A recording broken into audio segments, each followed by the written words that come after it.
യഥാർത്ഥത്തിൽ ഇന്നത്തെ വലിയ പ്രശ്നം എന്ന് പറയുന്നത് യേശു ക്രിസ്തുവില്ലാത്ത സമൂഹമാണ്. ക്രിസ്തുവിനെ മാതൃകയായി സ്വീകരിക്കുമ്പോൾ ക്രിസ്തുവില്ലാത്ത മാതൃകകളാണ് യഥാർത്ഥത്തിൽ ഇന്നിന്റെ വെല്ലുവിളികൾ.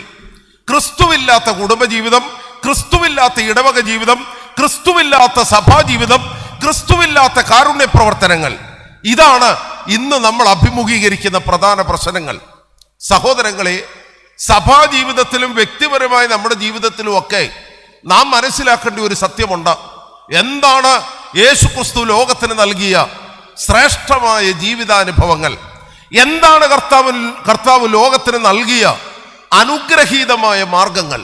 അത് തിരിച്ചറിയുമ്പോഴാണ് ഇന്ന് ക്രിസ്തുവില്ലാത്ത മാതൃകകൾ ലോകത്തിന് ഭീഷണിയാകുന്നുവെന്നും ക്രിസ്തുവിനെ പാർശ്വവൽക്കരിക്കുന്ന മാർജിനലൈസേഷൻ ഓഫ് ജീസസ് ക്രൈസ്റ്റ്, യേശു ക്രിസ്തുവിനെ പാർശ്വവൽക്കരിക്കുന്ന സാമൂഹിക ഘടനകളും സഭാജീവിതവും വരുത്തി തീർക്കുന്ന പ്രതിസന്ധികളുടെ വലിയ വേദന നമുക്ക് മനസ്സിലാകുന്നത്. ഞാൻ ഈ വേദഭാഗം വിശദീകരിക്കാൻ വേണ്ടി ഒരു ചെറിയ വാക്യം നിങ്ങളുടെ ശ്രദ്ധയിൽ കൊണ്ടുവരികയാണ്. വിശുദ്ധ യോഹന്നാന്റെ സുവിശേഷം 14-ാം അധ്യായം 5-ാമത്തെ വാക്യം. വിശുദ്ധ യോഹന്നാന്റെ സുവിശേഷം 14-ാം അധ്യായം 5-ാമത്തെ വാക്യം.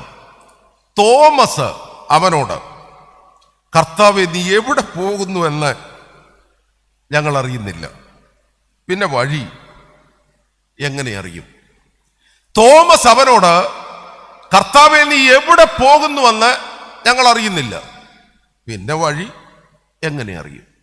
സത്യത്തിൽ ഇതാണ് ഇന്നത്തെ സന്ദേഹം. പിന്തുടരേണ്ടിയ കാൽച്ചുവടുകൾ. യേശു ക്രിസ്തു നമുക്ക് വേണ്ടി കഷ്ടത അനുഭവിച്ചു. ആ കഷ്ടതയുടെ പുതിയ മാർഗം നമുക്ക് ഉപദേശിച്ചു തന്നു. പക്ഷേ വർഷം 2000 കഴിഞ്ഞിട്ടും നമുക്ക് ഇന്നും മനസ്സിലാകുന്നില്ല.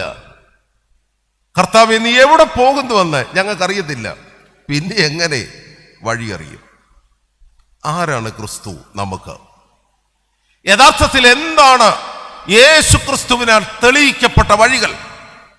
അവിടെയാണ് ഈ വേദഭാഗം നമുക്ക് കുറെ കൂടെ അധികമായി മനസ്സിലാകുവാൻ സാധിക്കുന്നത്. സഹോദരങ്ങളെ, യഹൂദന്മാർക്കൊരു മശിഹയെ കുറിച്ച് പ്രതീക്ഷയുണ്ട്. എന്നാൽ ആ മശിഹ റോമാ സാമ്രാജ്യത്തിന്റെ അടിമത്തത്തിൽ നിന്ന് ഇസ്രായേൽ മക്കളെ, യഹൂദന്മാരെ വിടുവിച്ച് ഒരു രാജ്യം സംസ്ഥാപിക്കുന്ന അധികാരിയായ മശിഹ. നമ്മൾ വേദശാസ്ത്ര വിശകലനത്തിലൊക്കെ പഠിച്ചിട്ടുള്ള ഒരു വാക്കാണ് റോയൽ മസ്സായ, രാജാവായ മശിഹ. രാജാവായ മശിഹയാണ് യഹൂദന്റെ മനസ്സിലെ മശിഹ മാർഗം. യഹൂദന്മാരുടെ രാജ്യം സംസ്ഥാപിച്ച് യഹൂദന്മാരെ അടിമപ്പെടുത്തിയിരിക്കുന്ന ഘടനകളിൽ നിന്ന് അവരെ വിമോചിപ്പിച്ച് ഈ ഭൗതിക ലോകത്തിൽ ഒരു രാജ്യം സംസ്ഥാപിക്കുന്ന രാജാവായ മശിഹ 12 അപ്പോസ്തലന്മാരുടെ മനസ്സിലും അതാണ്. എന്നാൽ യേശു ക്രിസ്തു പറയുന്നത് ഒരു പിതാവിനെ കുറിച്ചും ആ പിതാവിൽ നിന്ന് അയക്കപ്പെട്ട പുത്രനെ കുറിച്ചും, ആ പുത്രൻ ഈ ചരിത്ര ലോകത്തിന് നൽകുന്ന പിതാവിങ്കലേക്കുള്ള മാർഗമാണ് യേശു ക്രിസ്തു പറയുന്നത്. അത് സത്യത്തിൽ 12 അപ്പോസ്തലന്മാർക്ക് മനസ്സിലാകുന്നില്ല. അതുകൊണ്ടാണ് യോഹന്നാന്റെ സുവിശേഷത്തിൽ ധന്യനായ മാർത്തോമാ ശ്ലീഹ യഥാർത്ഥത്തിൽ ഈ ഒരു ചോദ്യം തന്നെ ഉയർത്തുന്നത്. കർത്താവേ, നീ എവിടെ പോകുന്നുവെന്ന് നിന്റെ മാർഗം ഇതുവരെ ഞങ്ങൾക്ക് മനസ്സിലായിട്ടില്ല, പിന്നെ ഞങ്ങൾ ആ മാർഗത്തിന്റെ കാൽച്ചുവടുകൾ എങ്ങനെ മനസ്സിലാക്കും? നമ്മുടെ വലിയ പ്രശ്നം ഇതാണ്. നമുക്ക് പാദമുദ്രകൾ ജീവിതത്തിൽ മനസ്സിലാകാത്തതിൻ്റെ കാര്യം ക്രിസ്തു തെളിയിച്ച വഴിയെക്കുറിച്ചുള്ള ശരിയായ കാഴ്ചപ്പാട് നമുക്ക് കിട്ടുന്നില്ല. അനുഗ്രഹിക്കപ്പെട്ട ദൈവമക്കളെ, യേശു ക്രിസ്തു ഇതിന് പറയുന്ന മറുപടി യോഹന്നാന്റെ സുവിശേഷത്തിലെ ഏറ്റവും പ്രചാരമായ വാക്യമാണ്. ഞാൻ തന്നെ വഴിയും സത്യവും ജീവനുമാകുന്നു. ഞാനാണ് വഴി, ഞാനാണ് സത്യം, ഞാനാണ് ജീവൻ. പക്ഷേ 12 അപ്പോസ്തലന്മാർക്കോ പ്രത്യേകിച്ച് മാർത്തോമാ ശ്ലീഹായ്ക്കോ മനസ്സിലാകുന്നില്ല.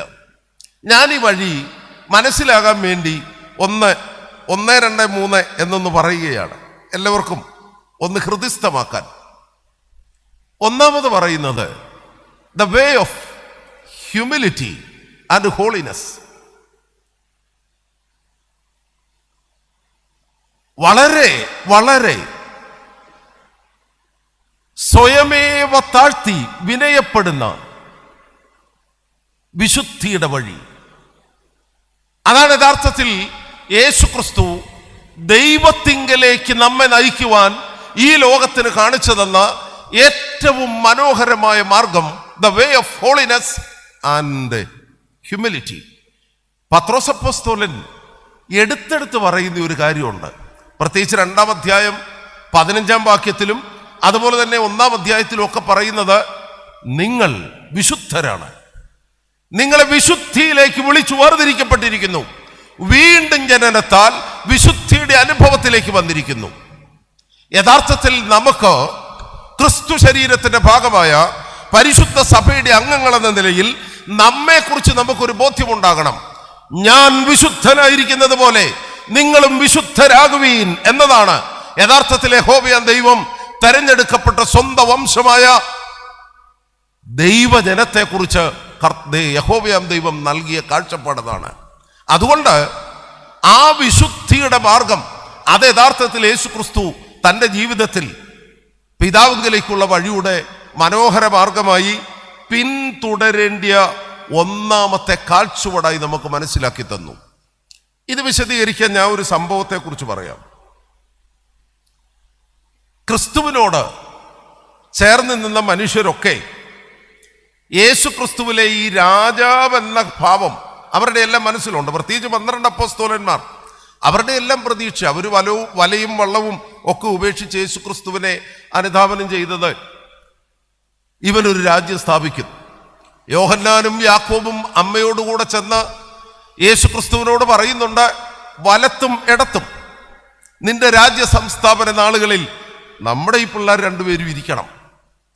സഹോദരങ്ങളെ, അപ്പോസ്തലന്മാർ അനുധാവനം ചെയ്ത അധികാരത്തിന്റെയും സ്ഥാനമാനത്തിന്റെയും വഴി, ആ വഴിയാണ് ഇന്നും നമുക്ക് പരിചിതം, ആ വഴിയാണ് ഇന്നും നമ്മുടെ മാർഗം.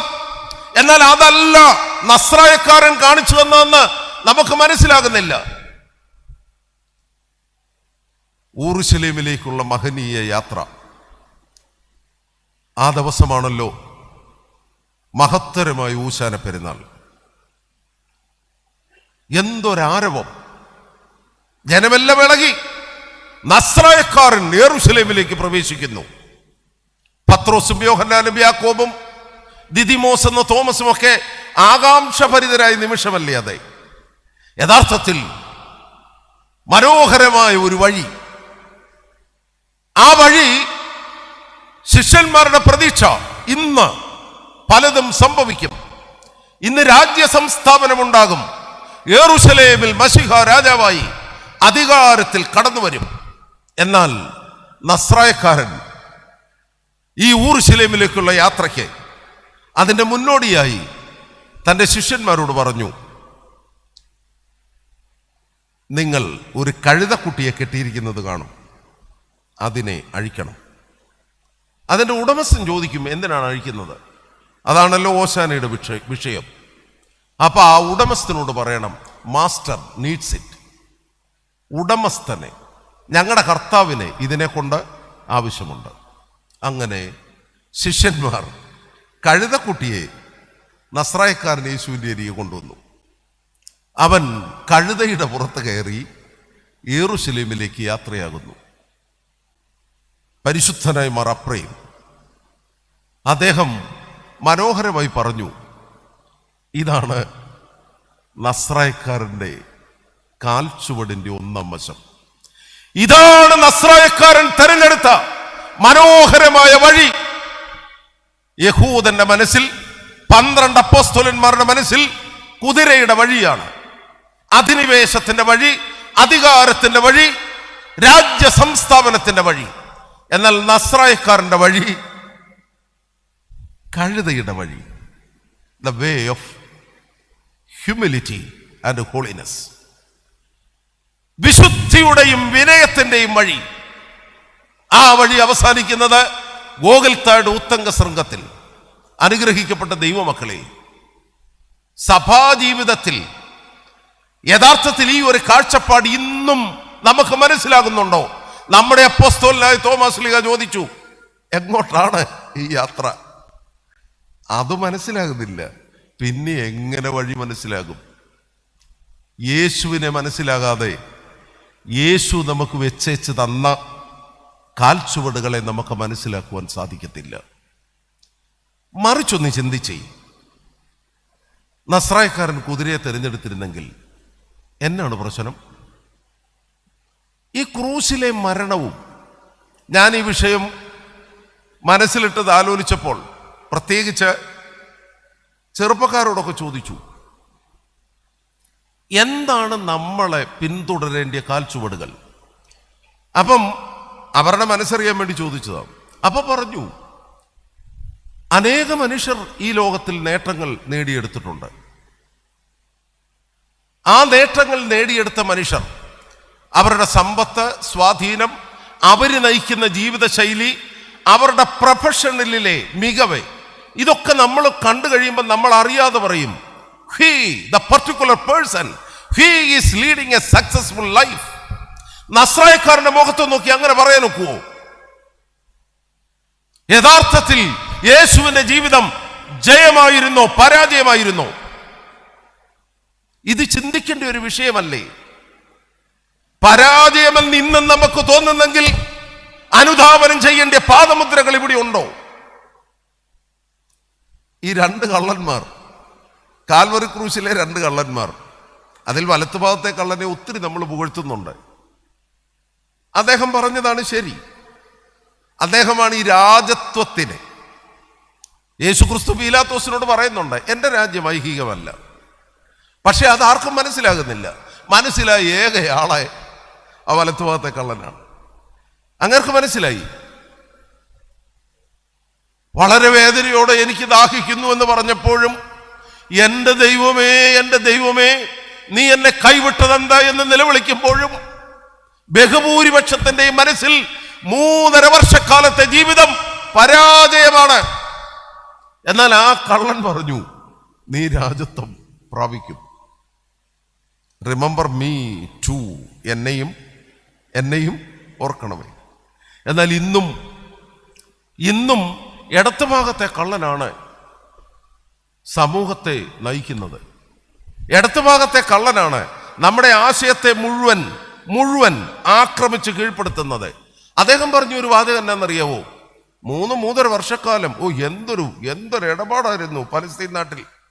കുരുടന് സൗഖ്യം, കുഷ്ഠരോഗിയെ സുഖപ്പെടുത്തുന്നു, എന്തിനേറെ പറയണം, കൂനിയായ സ്ത്രീ നിവർന്നു. ഓരോ സംഭവങ്ങളും എന്തൊരു സെറ്റപ്പായിരുന്നു, എന്തൊരു ക്രമീകരണമായിരുന്നു. പക്ഷെ ദേ കിടക്കുന്നു കുരിശൻ. ഇടത്തുഭാഗത്തെ കള്ളം പറഞ്ഞൊരു പ്രായോഗികതയുണ്ട്. രക്ഷപ്പെടാൻ വല്ല കഴിവുണ്ടെങ്കിൽ രക്ഷപ്പെടാൻ. ആ കൂട്ടത്തിൽ ഞങ്ങളെയും രക്ഷിക്കുക. അങ്ങനെ ചെയ്തിരുന്നെങ്കിൽ ഇന്നത്തെ സെക്കുലർ വേൾഡ് പറഞ്ഞേനെ, yes, he was leading a successful life. അങ്ങേരെ മനോഹരമായൊരു ജീവിതം നയിച്ചെന്ന്. അധിക ദൂരമില്ലല്ലോ പരിമല തിരുമേനിയുടെ ഖബറിടം. എൻ്റെ ദൈവമേ, എന്തൊരു ജീവിതം! നമ്മൾ നോക്കിയാൽ ഒരു അഡ്മിനിസ്ട്രേറ്ററല്ല, സമർത്ഥനായ സംഘാടകനല്ല. വിവിധ സന്ദർഭങ്ങളെ ഒന്ന് വിലയിരുത്തി നോക്കിക്കേ. ഭീതിയുള്ള കച്ചത്തോർത്ത്, അത് ഉദരവേദന കൊണ്ടാണെന്ന് പറയുന്നു. പക്ഷെ അദ്ദേഹത്തെക്കുറിച്ചുള്ള, പരിശുദ്ധനായ പരിമല തിരുമേനിയെ കുറിച്ചുള്ള മനോഹരമായ ഒരു ബയോഗ്രഫി പറയുന്നത്, വിശപ്പ്, ആ വിശപ്പ് അറിയാതിരിക്കാൻ വേണ്ടി വീതിയുള്ള എടക്കെട്ട് മുറുക്കി കെട്ടി. നല്ല പ്രായത്തിൽ കൊച്ചു തിരുമേനി വരാവുന്നതിലേക്കും വേദനാജനകമായ രോഗം വന്ന ഈ ചരിത്ര ലോകത്തോടെ വിട പറഞ്ഞു. അനുധാവനം ചെയ്യാൻ കൊള്ളാവുന്ന ഒരു ജീവിതമാണോ? അതേസമയം നമ്മുടെ മനസ്സിലേക്ക് കടന്നു വരട്ടെ, ആ സ്ഥാനത്തിരിക്കുന്ന, അതേ സ്ഥാനത്തുള്ള നമ്മൾ കാണുന്ന മറ്റ് ജീവിതങ്ങൾ കണ്ടേ.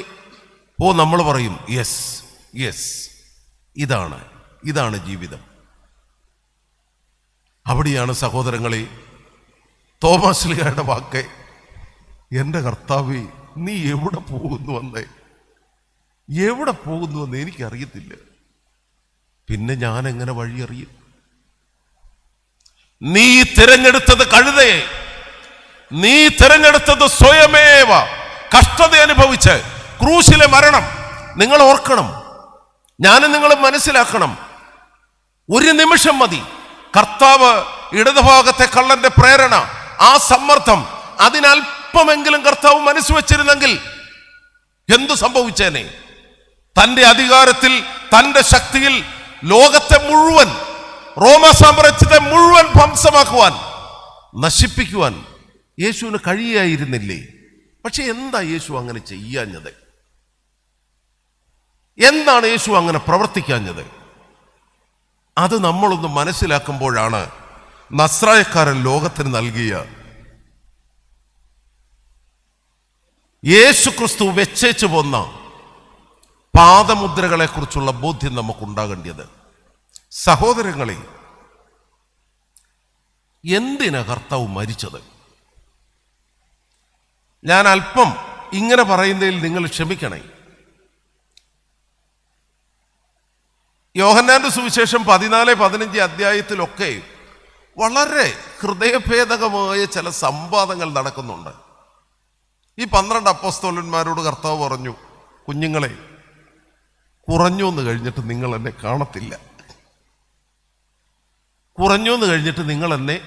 കാണത്തില്ല, കർത്താവ് പച്ചയായി പറഞ്ഞു, ഞാൻ മരിക്കാൻ പോവുകയാണ്. ആ കൂട്ടത്തിൽ പറഞ്ഞു, നിങ്ങളിൽ ഒരുവൻ എന്നെ കാണിച്ചു കൊടുക്കും. ഈ വാർത്തകൾ സത്യത്തിൽ ശിഷ്യ സമൂഹത്തിന്റെ കാഴ്ചപ്പാട് തന്നെ മാറ്റിക്കളഞ്ഞു. അവിടെയാണ് 15-ാം അധ്യായം 4-ാം വാക്യത്തിൽ വേദനയോടെ, നിരാശയോടെ ഗുരുവിന്റെ മരണം വിടവാങ്ങൽ, അത് സഹിക്കാൻ മേലാത്തവരോടാണ് പറഞ്ഞത്, എന്നിൽ വസിപ്പീൻ, ഞാൻ നിങ്ങളിലും വസിക്കും. സത്യത്തിൽ ഈ വേദഭാഗമൊക്കെ നമ്മളെ ഒന്ന് ചിന്തിപ്പിക്കണം. മരിക്കാതെ ഈ ചരിത്ര ലോകത്തിൽ ഒരു പുതിയ മാർഗം കർത്താവ് കാണിച്ചു തന്നിരുന്നെങ്കിൽ, നിങ്ങൾ ഓർത്ത് നോക്കിക്കേ, മഹാനായ അലക്സാണ്ടറിന്റെ വഴി, ലോകത്തെ മുഴുവൻ കീഴ്പ്പെടുത്തിയ ചക്രവർത്തിമാരുടെ വഴി, ലോകത്തിൽ വലിയ കണ്ടുപിടുത്തങ്ങൾ നേടിയെടുത്തവരുടെ വഴി, ലോകത്തിൽ ഇഷ്ടം പോലെ സമ്പത്ത് കൂട്ടിവെച്ചവരുടെ വഴി, അങ്ങനെ സക്സസ്ഫുള്ളായ മനുഷ്യർ. പക്ഷേ അവരാരും ഈ ചരിത്രത്തിൽ ഇന്ന് ഓർക്കപ്പെടുന്നില്ല. എന്നാൽ നസ്രായക്കാരൻ വെച്ചേച്ചു പോകുന്ന വഴി എന്നാന്നോ? സ്വയമേവ കഷ്ടത അനുഭവിച്ച വഴി. അതാണ് പത്രോസ്ലീഹ പറഞ്ഞത്. ക്രിസ്തുവും നിങ്ങൾക്ക് വേണ്ടി കഷ്ടത അനുഭവിച്ചു. ആ മാതൃക, കഷ്ടതയുടെ മാതൃക, അത് വെച്ചേച്ചു പോന്നു. അതാണ് രണ്ടാമത്തെ വഴി. ഒന്നാമത്തേത് the way of humility and holiness. ഞാൻ ഹോളിനെസ് വിശദീകരിക്കാഞ്ഞത് പരിമല തിരുമേനിയെ ചേർത്ത് ഞാൻ പറഞ്ഞല്ലോ. സഹോദരങ്ങളെ, ഈ ചരിത്രത്തിൽ ഏത് മനുഷ്യനുണ്ട് കർത്താവിനെ പോലെ, യേശു ക്രിസ്തുവിനെ പോലെ? കർത്താവ് ധൈര്യമായി ചോദിച്ചു, നിങ്ങളിൽ ആർക്കെങ്കിലും പാപത്തെക്കുറിച്ച് എന്നെ ഒന്ന് ബോധ്യപ്പെടുത്താവോ? ഞാൻ ചെയ്ത ഒരു തെറ്റെങ്കിലും നിങ്ങൾക്ക് പറയാവോ? ഞാൻ ആർക്കും വേണ്ടാത്ത, ലോകം ഉപേക്ഷിച്ച പാവപ്പെട്ട മനുഷ്യരോടുകൂടി അധിവസിച്ചു. കുഷ്ഠരോഗിയും കുരുടനും യഹൂദ മതത്തിന് നിഷിദ്ധരായിരുന്നവരും എന്നോടുകൂടി ഉണ്ടായിരുന്നു. വലിയ പേര് കെട്ട വ്യഭിചാരി സ്ത്രീകൾ എൻ്റെ കൂടെ ഉണ്ടായിരുന്നു. പണക്കൊതിയനായ യൂദായും സ്ഥാനമാനങ്ങൾ മാത്രം ആഗ്രഹിച്ച യാക്കോബും യോഹന്നാനും ഒക്കെ ഉണ്ടായിരുന്നു. ഏതെങ്കിലും അർത്ഥതലത്തിൽ പാപത്തെക്കുറിച്ച്, പാപത്തിൻ്റെ ഒരു കണിക കാണിക്കാവൂ? സത്യത്തിൽ സഹോദരങ്ങളെ, എല്ലാ തിന്മകളും വട്ടം നിന്നിട്ടും ഒരു തിന്മയ്ക്കും വിധേയപ്പെടാതെ തിന്മയെ നന്മയാക്കി. അതാണ് നസ്രായക്കാരൻ്റെ വഴി. അതാണ് the way of humility and way of holiness. രണ്ടാമത്തേത് the way of suffering and way of death. മരണം അല്ലെ മരണത്തിന്റെ വഴി എന്ന് ദുർവ്യാഖ്യാനം ചെയ്യരുത്. കഷ്ടതയുടെ വഴി. ആ കഷ്ടതയുടെ വഴി മരണമില്ലാത്തവൻ മരിച്ചു എന്ന സത്യമാണ്. സഹോദരങ്ങളെ, ഞാൻ ഇടയ്ക്ക് ഉയർത്തിയ ചോദ്യം വീണ്ടും ചോദിക്കട്ടെ. എന്തിനാണ് നമ്മുടെ കർത്താവ് മരിച്ചത്? എന്താണ് നമ്മുടെ കർത്താവ് ലോകത്തിന് നൽകിയത്? സത്യത്തിൽ എല്ലാവരും ചോദിക്കുന്ന ഒരു ചോദ്യമാണ്, യേശുക്രിസ്തുവിന് മരിക്കാതിരിക്കാമായിരുന്നില്ലേ? കർത്താവ് മരിച്ചു എന്നതാണ്, സർവശക്തനായ ദൈവം മരണം അനുഭവിച്ചു എന്നതാണ് യഥാർത്ഥത്തിൽ ചരിത്രത്തിലെ ഇതുവരെ ആർക്കും മനസ്സിലാകുവാൻ സാധിക്കാത്തതും എന്നാൽ ചരിത്രത്തിലെ ഏറ്റവും ധന്യമായ മുഹൂർത്തവും. കർത്താവ് തിരഞ്ഞെടുത്ത കഷ്ടതയുടെയും ശരീരപ്രകാരമുള്ള മരണത്തിൻ്റെയും വഴി. ഞാനിതൊന്ന് വേറൊരു രീതി പറയുന്നു. യഥാർത്ഥത്തിൽ മരണം അത് മനുഷ്യ സ്വഭാവത്തിൻ്റെ ഭാഗമായിരുന്നില്ല. ഒന്നുകൂടി ഒന്ന് ശ്രദ്ധിക്കുക. മരണം മനുഷ്യ സ്വഭാവത്തിൻ്റെ ഭാഗം ആയിരുന്നില്ല. ഏദന്റെ പറുദീസയിൽ തമ്പുരാൻ മനുഷ്യനെ സൃഷ്ടിച്ചു, ആണും പെണ്ണുമായി സൃഷ്ടിച്ചു. ദൈവത്തോടു കൂടെ അവർ വസിച്ചു. ദൈവത്തോടുകൂടെ വസിക്കുന്ന മനുഷ്യൻ അവൻ വസ്ത്രമുടുത്തില്ലെങ്കിലും നഗ്നനല്ലായിരുന്നു. അവൻ ആഹാരം കഴിച്ചില്ലെങ്കിലും നിരാഹാരം ശൈലിയാക്കിയ മാലാഖമാരെ പോലെയായിരുന്നു. അവൻ മരണമില്ലാത്തവനായിരുന്നു. എന്നാൽ ഇതാ മനുഷ്യരിൽ മരണം. പാപത്തിന്റെ ശമ്പളം മരണമത്രേ. നമുക്കെല്ലാവർക്കും അറിയാവുന്നു ഏറ്റവും അടിസ്ഥാനപരമായ വിഷയം. ദൈവത്തിൽ നിന്ന് മനുഷ്യൻ അകന്നപ്പോൾ അവന് മരണം ഈ ചരിത്ര ലോകത്തിൽ സംഭവിക്കുന്നു. മരിക്കുന്ന മനുഷ്യനെ എങ്ങനെ മരണമില്ലാത്തവനാക്കി തീർക്കാൻ നോക്കും? അവിടെയാണ് യഥാർത്ഥത്തിൽ മരണമില്ലാത്തവൻ മരണം അനുഭവിച്ചതിൻ്റെ അർത്ഥം നമുക്ക് മനസ്സിലാകുന്നത്. ഞാനും നിങ്ങൾ ഓർക്കേണ്ട വളരെ പ്രധാനപ്പെട്ട ഒരു വിഷയം, കർത്താവ് അനുഭവിച്ച ഏറ്റവും വലിയ പ്രലോഭനം കർത്താവ് മരിച്ചു എന്നുള്ളതാണ്. അതുകൊണ്ടാണ് ദുഃഖവെള്ളിയാഴ്ചത്തേലെ പ്രമേയനിലയിൽ പിതാക്കന്മാർ വിവരിക്കുന്നത്, ഈ അണ്ഡഘടാകത്തിന്റെ ബന്ധം അത് നഷ്ടപ്പെടുമോ എന്ന് ഭയപ്പെടുകയാണ്. കാരണം ഇതാ മരണമില്ലാത്തവൻ മരിച്ചു, മരണമില്ലാത്തവൻ മരണം അനുഭവിച്ചു. എന്തിനാന്നോ? മരണമുള്ളവരെ മരണമില്ലാത്തവരാക്കി തീർക്കുവാൻ, മരണമുള്ളവരെ മരണമില്ലാത്തവരാക്കി തീർക്കുവാൻ. അവിടെയാണ് കഷ്ടതയ്ക്കും സ്വയമേവ അനുഭവിച്ച വേദനകൾക്കും അർത്ഥമുള്ളത്. അതേസമയം ഇടത്തുഭാഗത്തെ കള്ളം പറഞ്ഞതുപോലെ കഴിവുള്ളവനല്ലേ ശക്തി കൊണ്ട് സ്വയമേവൻ രക്ഷപ്പെട്ടെങ്കിൽ മരണമുള്ള മനുഷ്യനെ മരണമില്ലാത്തവനാക്കി തീർക്കുവാൻ സാധിക്കത്തില്ലായിരുന്നു. അതുകൊണ്ട് മരണമില്ലാത്തവൻ നമുക്ക് വേണ്ടി മരിച്ചു. അതുകൊണ്ടാണ് നമ്മുടെ ആരാധനാ പാരമ്പര്യങ്ങളിൽ വളരെ മനോഹരമായ കർത്താവിൻ്റെ ശുശ്രൂഷ ശ്രേഷ്ഠതയെക്കുറിച്ച് മനോഹരമായ ഒത്തിരി വിശേഷണങ്ങളുണ്ട്. നമുക്കറിയാവുന്നതാണ് ജീവന്റെ അപ്പം. യഹൂദന്മാർ യേശുക്രിസ്തുവിനോടുള്ള സംവാദത്തിൽ അവരുടെ അഭിമാനം വിളിച്ചു പറഞ്ഞു, ഞങ്ങളുടെ പിതാക്കന്മാർ മരുഭൂമിയിൽ വെച്ച് മന്ന ഭക്ഷിച്ചു, അതിലൊന്നും കൂടുതൽ നീ ചെയ്യുന്നില്ലല്ലോ. പക്ഷെ കർത്താവിന്റെ പ്രതികരണം, പക്ഷേ മരുഭൂമിയിൽ വെച്ച് മന്ന ഭക്ഷിച്ചിട്ടും നമ്മുടെ പിതാക്കന്മാർ മരിച്ചുപോയി. എന്നിട്ട് നസ്രായക്കാരൻ പറഞ്ഞു എന്നാന്നോ, ദേ എൻ്റെ മാംസം ഭക്ഷിക്കുകയും എൻ്റെ രക്തം കുടിക്കുകയും ചെയ്യുന്നവൻ എന്നിലും ഞാൻ അവനിലും വസിക്കുന്നു. ഞാൻ സ്വർഗത്തിൽ നിന്നിറങ്ങി വന്ന ജീവന്റെ അപ്പം, എന്നെ ഭക്ഷിക്കുന്നവൻ ഒരു നാളും മരിക്കത്തില്ല. അതുകൊണ്ടാണ് യോഹന്നാന്റെ സുവിശേഷം ജീവന്റെ അപ്പത്തെക്കുറിച്ച് വിശദീകരിച്ചപ്പോൾ പറഞ്ഞത്, എന്റെ വചനം കേട്ട് എന്നെ അയച്ചവനിൽ വിശ്വസിക്കുന്നവന് നിത്യജീവനുണ്ട്. അവൻ ന്യായവിസ്താരത്തിൽ ഉൾപ്പെടാതെ മരണത്തെ വിട്ട് ജീവനിലേക്ക് കടന്നിരിക്കുന്നു. പൗലോസ് ശ്ലീഹ ഇത് കോരിന്ത്യ ലേഖനത്തിൽ ആവർത്തിക്കുന്നുണ്ട്, ദ്രവത്വമുള്ളത് അദ്രവത്വത്തെയും മർത്യമായത് അമർത്യതയും ധരിക്കണം. ദ്രവത്വമുള്ളത് അദ്രവത്വത്തെയും മർത്യമായത് അമർത്യതയും ധരിക്കുമ്പോൾ മരണം നീങ്ങി ജയം വന്നിരിക്കുന്നു. സഹോദരങ്ങളിൽ, ഈ യാത്രയാണ് നസ്രായക്കാരൻ നടത്തിയത്. യേശുക്രിസ്തു ഒരു സംഘടനാ നേതാവോ ഒരു രാജ്യത്തിന്റെ ഭരണകർത്താവോ അല്ലെങ്കിൽ ഏതെങ്കിലും ഒരു പുതിയ കണ്ടുപിടുത്തം നടത്തിയ ആളോ ഒന്നും അല്ല. നസ്രായക്കാരൻ നമുക്കാരെ? യേശുക്രിസ്തു നമുക്ക് കർത്താവാണ്, യേശുക്രിസ്തു നമുക്ക് രക്ഷകനാണ്, യേശുക്രിസ്തു നമുക്ക് ദൈവമാണ്. ആ ബോധ്യമാണ് യഥാർത്ഥത്തിൽ സഭാജീവിതത്തിൽ നമുക്കുണ്ടാകേണ്ടത്. യേശുക്രിസ്തു നമ്മുടെ കർത്താവാണ്, യേശുക്രിസ്തു നമ്മുടെ രക്ഷകനാണ്, യേശുക്രിസ്തു നമ്മുടെ ദൈവമാണ്. ഈ ബോധ്യമാണ് വീണുപോയ മനുഷ്യനെ ദൈവസന്നിധിയിലേക്ക് തിരികെ വരുവാൻ കർത്താവ് മരണം അനുഭവിച്ചതിൻ്റെ അർത്ഥം. സഹോദരങ്ങളെ, അവൻ കന്യക മറിയാമിൽ നിന്ന് ശരീരമെടുത്തു. നമ്മൾ വായിക്കുന്ന വിശുദ്ധ കുർബാനയിലെ സ്കൂലോ ദ ഹായോ എന്നൊരു പ്രയോഗമുണ്ട്. ജീവനുള്ള മുന്തിരിക്കുല, ജീവനുള്ള മുന്തിരിക്കുല. അതിനെക്കുറിച്ച് പറയുന്നത് കന്യകയാകുന്ന മുന്തിരിത്തണ്ടിൽ നിന്ന് അടർത്തിയെടുത്തു,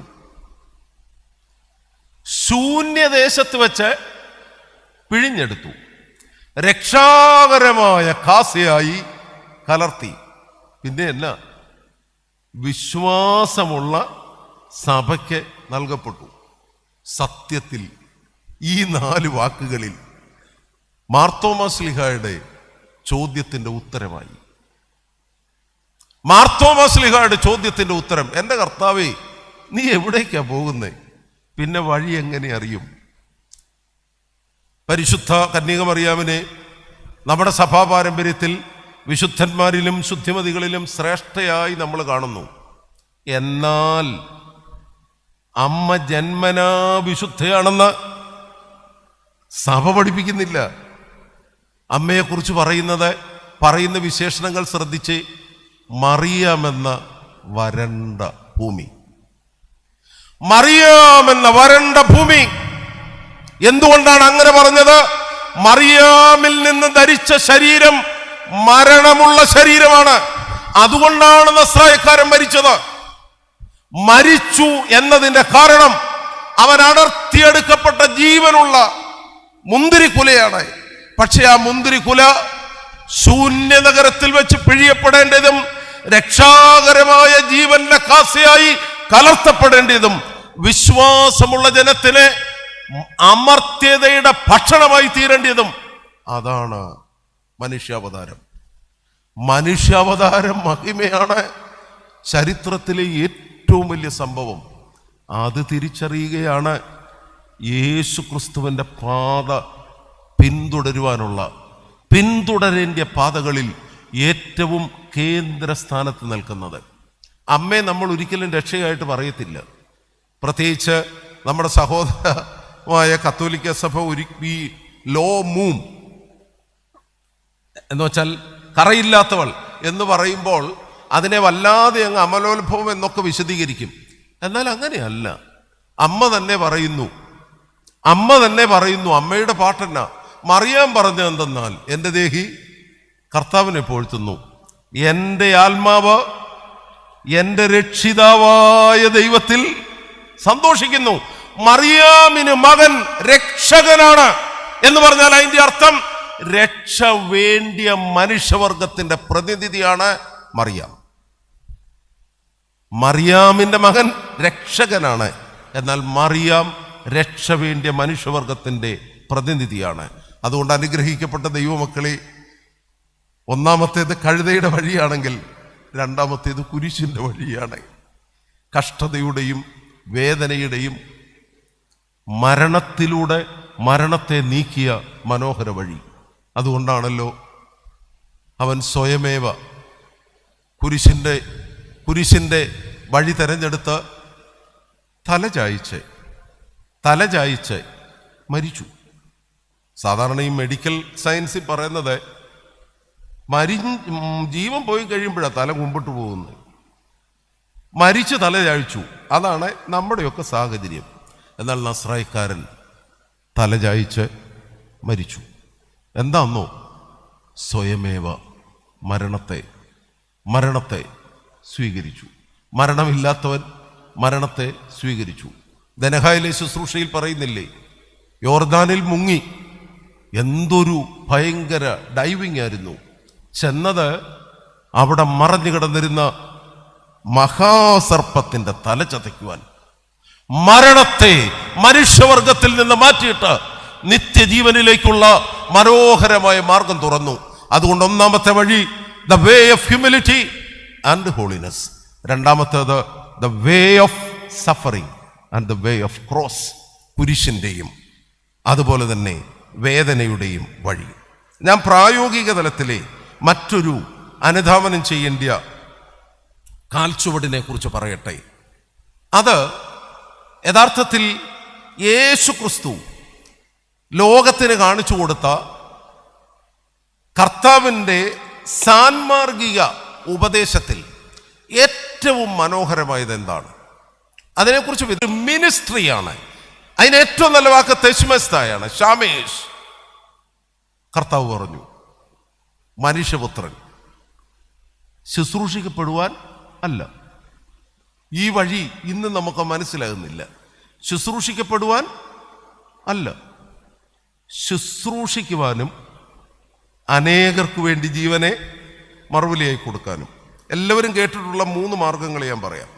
അതാണ് ഈ 50 നോയമ്പിലെ പ്രധാന ചിന്ത. കർത്താവിൻ്റെ ശുശ്രൂഷയുടെ 3 മനോഹര ദർപ്പണങ്ങൾ.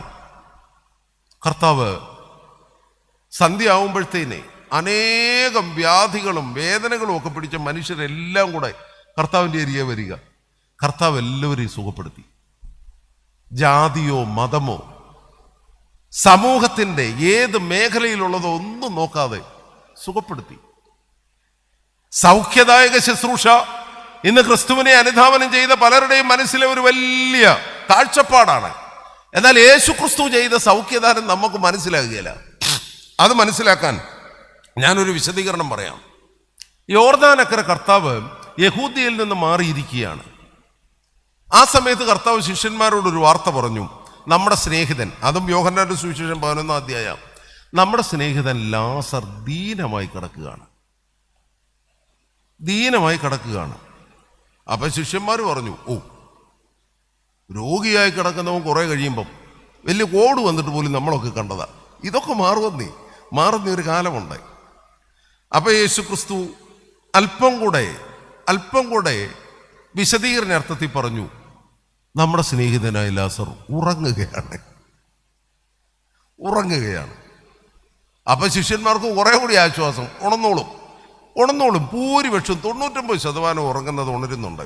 പിന്നെ ചിലതൊക്കെ അങ്ങ് ആ വഴിക്ക് അങ്ങ് പോകുന്നതേ ഉള്ളൂ. അത് കഴിഞ്ഞ് യേശു ക്രിസ്തു തുറന്നു പറഞ്ഞു, തീർന്നു, നമ്മുടെ സ്നേഹിതൻ മരിച്ചുപോയി. സ്വർണ്ണനാവുകാരനായ മോർ യുവാനിയോസ് പറഞ്ഞു, ഇതാണ് മനുഷ്യവർഗത്തിന് കർത്താവ് ചെയ്ത ശുശ്രൂഷയുടെ പടിപടിയായ ക്രമം. ഇതാണ്. ഞാൻ ഒന്നുകൂടെ പറയട്ടെ. കർത്താവ് പറഞ്ഞ എന്നാന്നോ? മരണം മനുഷ്യവർഗത്തെ ബാധിച്ച ഒരു രോഗമാണ്. മരണം മനുഷ്യവർഗത്തിന്റെ നിദ്രയാണ്. ഇനിയും യോർദാൻ വിട്ട യഹൂദിയയിലേക്ക് പോവുകയാണ്. ദീനവും ഉറക്കവും മാറ്റാൻ. സത്യത്തിൽ സൗഖ്യദായക ശുശ്രൂഷ മനുഷ്യവർഗത്തിന്റെ ദീനവും മനുഷ്യവർഗത്തിന്റെ ഉറക്കവും മാറ്റി മനുഷ്യനെ നിത്യജീവനിലേക്ക് നയിക്കുകയായിരുന്നു. അതുകൊണ്ടാണ് യോഹന്നാൻ അപ്പോസ്തലൻ എല്ലാ സൗഖ്യദായക ശുശ്രൂഷയെയും അടയാളമായി ഓർമ്മിപ്പിച്ചത്. എന്തിന്റെ അടയാളം? ദൈവരാജ്യത്തിന്റെ അടയാളം, നിത്യജീവന്റെ അടയാളം. സഹോദരങ്ങളെ, കർത്താവ് ചരിത്രത്തിൽ അവശേഷിപ്പിച്ച് നമുക്ക് വേണ്ടി വെച്ചു പോയ മനോഹരമായ പാത തെശുമെസ്തായുടെ പ്രേഷിത പ്രവർത്തനത്തിന്റെ കാൽച്ചുവടാണ്. അവിടെ മനുഷ്യവർഗത്തെ ബാധിച്ചിരിക്കുന്ന മരണമെന്ന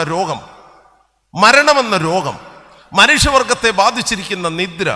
നമ്മുടെ ഒരു മനോഹരമായ പദപ്രയോഗമുണ്ട്, സ്കേബ് അൽ സബറോക്ക്. മരിച്ചവരെ കുറിച്ച് നമ്മൾ പറയുന്ന സ്കേബ്, they slept അവർ ഉറങ്ങി. ഏതിലെ ഉറങ്ങി? അപ്പോൺ യുവർ ഹോപ്പ്, നിന്റെ പ്രത്യാശയിൽ ഉറങ്ങുന്നവർ. നിന്റെ പ്രത്യാശയിൽ ഉറങ്ങുന്നവർ, അതാണ് യഥാർത്ഥത്തിൽ മരണം സംഭവിച്ചവർ. അതുകൊണ്ടാണ് ആ കല്ലറയുടെ വാതിക്കൽ ചെന്ന് യാതൊരു മടിയും കൂടാതെ, ഞാൻ തന്നെ വഴിയാണ്, ഞാൻ തന്നെ സത്യമാണ്, ഞാനാണ് ജീവൻ എന്ന് പറഞ്ഞവൻ കല്ലറയുടെ വാതിക്കൽ നിന്ന് ലാസറേ പുറത്തു വരിക, ലാസറേ പുറത്തു വരിക. നമുക്കൊരു ജീവനുണ്ടെന്നും മരണാനന്തര അനുഭവമുണ്ടെന്നും നമ്മെ പഠിപ്പിച്ച ഏറ്റവും ശ്രേഷ്ഠമായ വഴി അത് ശുശ്രൂഷയുടെ വഴി. ആ പ്രേഷിത പ്രവർത്തനം അത് ജീവനിലേക്കുള്ള വഴിയാണ്.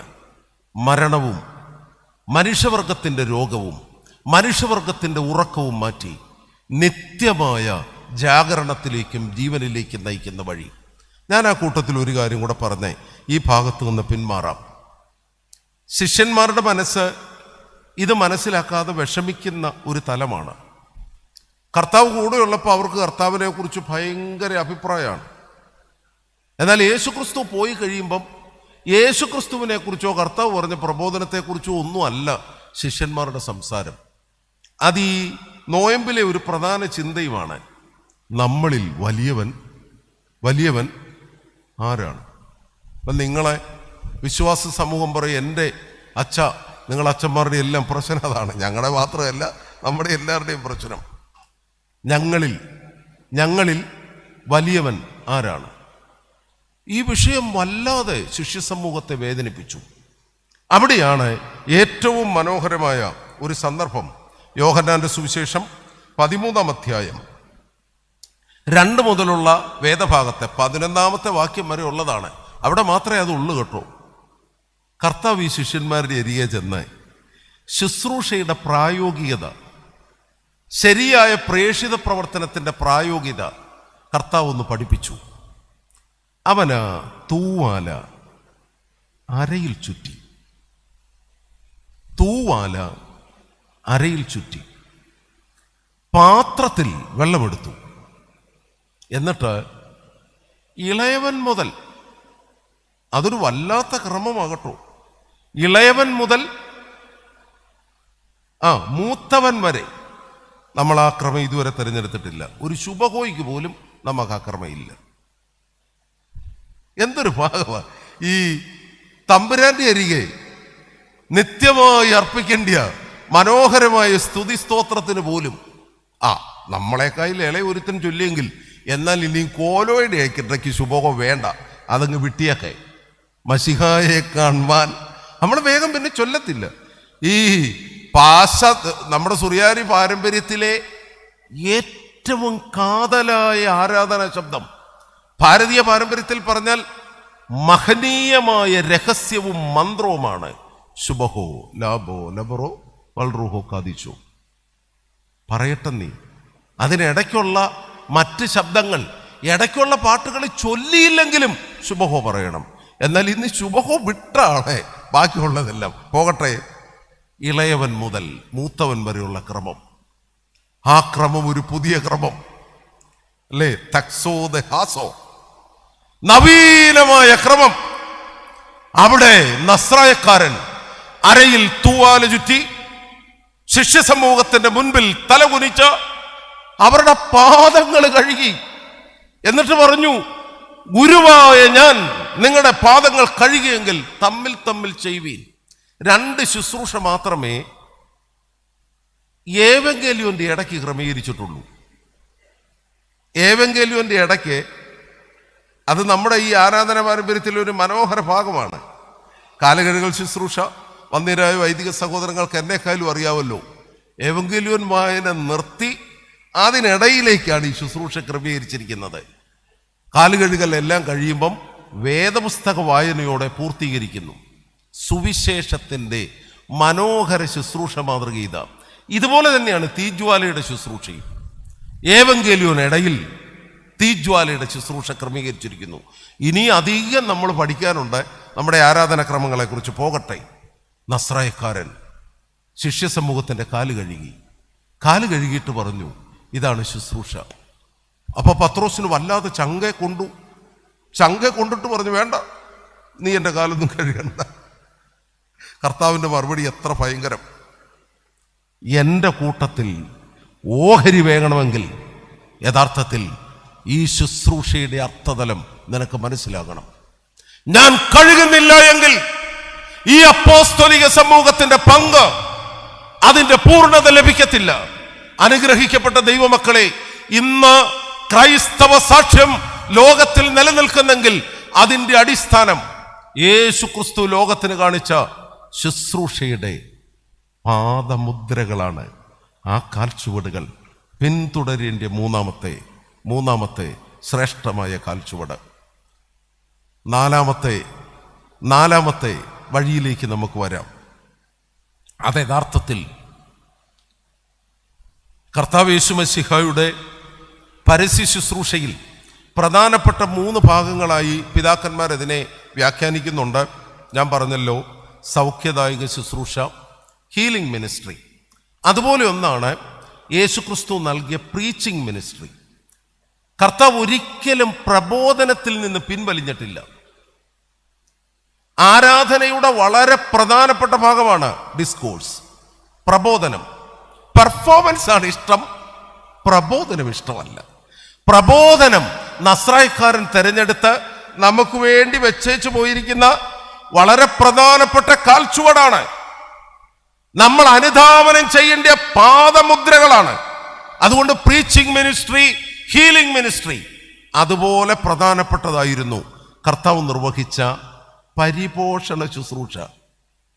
ഇത് 3 സമഗ്രമായി ചേരുമ്പോഴാണ് യേശു ക്രിസ്തു നമുക്ക് കാണിച്ചു തന്ന മഹനീയമായ പ്രേഷിത പ്രവർത്തനത്തിൻ്റെ, ഇച്ചിരൂടെ നന്നായിട്ട് പറഞ്ഞാൽ ദ വേ ഓഫ് ബ്രദർഹുഡ്, ഫറ്റേണിറ്റി, സാഹോദര്യത്തിൻ്റെ മനോഹര വഴി നമുക്ക് മനസ്സിലാകത്തുള്ളൂ. യഥാർത്ഥത്തിൽ ഒരു മതസ്ഥാപനമോ ഘടനാപരമായ ഒരു ക്രമീകരണമോ ഒന്നും കർത്താവിൻ്റെ ശുശ്രൂഷയിൽ വിശകലനം ചെയ്താൽ കാണുന്നില്ല. പക്ഷേ കർത്താവ് കൊണ്ടുവരുന്ന, യേശുക്രിസ്തു ലോകത്തിന് നൽകുന്ന വളരെ പ്രധാനപ്പെട്ട 2 ആശയങ്ങൾ, അതുവരെ ദൈവത്തെക്കുറിച്ച് ലോകത്തിനുണ്ടായിരുന്ന കാഴ്ചപ്പാട് ഭൂമിയിൽ നിന്ന്, സൃഷ്ടിയിൽ നിന്ന് അകലെ കഴിയുന്ന, വളരെ ശക്തനായ, അതിഭയങ്കരനായ, യുദ്ധങ്ങളെ വിജയിപ്പിക്കുന്ന, അതുപോലെ തന്നെ ദുഷ്ടന്മാരെ നശിപ്പിക്കുന്ന ദൈവം.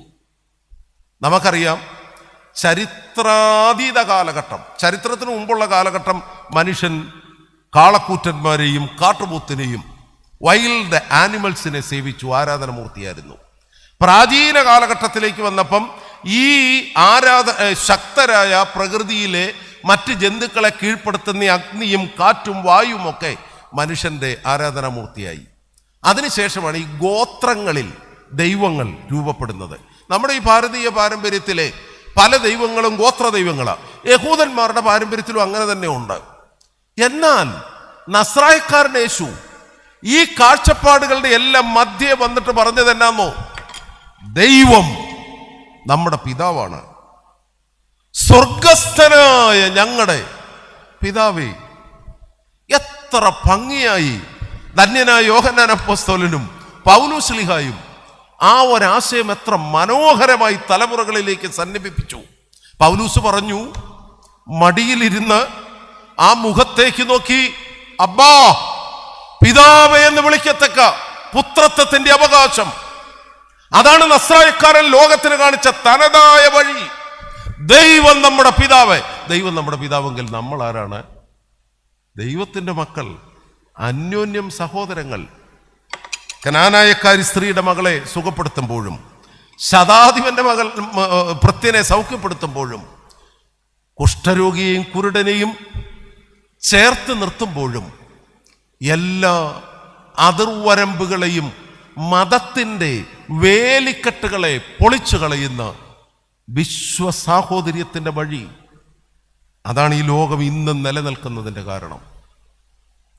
പാവങ്ങൾ എന്ന നോവലിൽ ജീൻ വാൽജീൻ, അവിടെ ആ നല്ല ഒരു ബിഷപ്പുണ്ടല്ലോ, അദ്ദേഹത്തിൻ്റെ സിൽവർ കാൻഡിൽസ് ഈ ജീൻ മോഷ്ടിച്ചുകൊണ്ട് പോയെന്നും പറഞ്ഞ് പോലീസുകാരൻ തിരികെ കൊണ്ടുവരുമ്പം അല്ല, മോഷ്ടിച്ചതല്ല, ഞാനത് അവന് കൊടുത്തതാണ്.